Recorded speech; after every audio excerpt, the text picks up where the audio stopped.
wika ng Panginoong Jesus ay makikita po sa Luke chapter 23, verse 43. Yan po ang pamagat.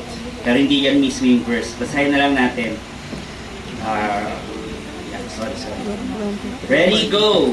And Jesus said unto him, Verily I say unto thee, today shalt thou be with me in paradise. Manalangin po tayo.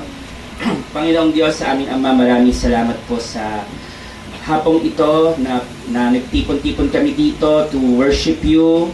At higit sa lahat, pasalamatan ka, Panginoong Jesus. Alalahanin ang iyong sacrifice, ang iyong pag-ibig na mahigit 2,000 taon ng nakaraan, bumaba ka sa mundong ito, nagpakumbaba ka, nagkatawang tao ka, Panginoong Jesus.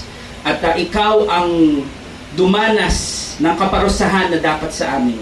Ikaw ang nagbayad ng aming kasalanan. Ikaw ang dumanas ng impyerno na dapat naming daanan ng walang hanggan.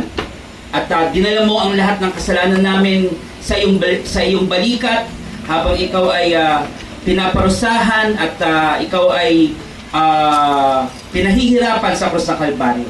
At dahil dyan, Panginoon, kami na ilalagay namin ang aming pananampalataya sa iyong kabayaran para sa amin ay mapapawalang sala at magiging banal, magiging anak mo, O Diyos, magkakaroon ng kaligtasan at buhay na walang hanggan. Salamat, Panginoon, sa walang kapantay na pag-ibig. Hindi namin kayang tumbasan what you have done for us and what you have paid for all of our sins. Kaya Lord, kami ay nananalig sa iyo. Kami ay buong pusong nananampalataya that you have already paid for all of our sins.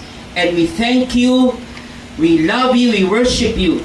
And Lord, lahat po ng mga